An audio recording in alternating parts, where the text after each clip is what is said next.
غدار چکور۔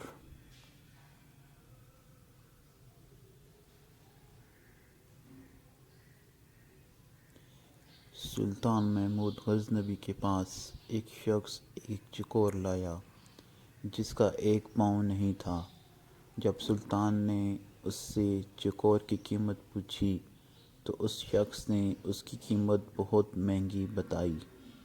سلطان نے حیران ہو کر اس سے پوچھا کہ اس کا ایک پاؤں بھی نہیں ہے، پھر بھی اس کی قیمت اتنی زیادہ کیوں بتا رہے ہو؟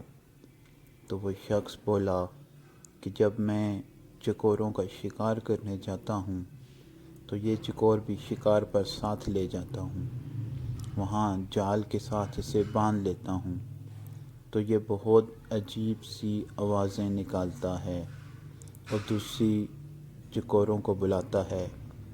اس کی آوازیں سن کر بہت سے چکور آ جاتے ہیں اور میں انہیں پکڑ لیتا ہوں۔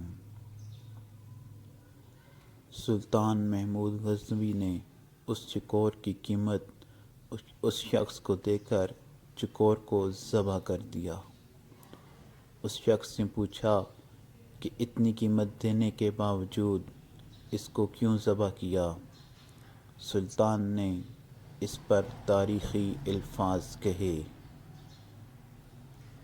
کہ جو دوسروں کی دلالی کے لیے اپنوں سے غداری کرے اس کا یہی انجام ہونا چاہیے۔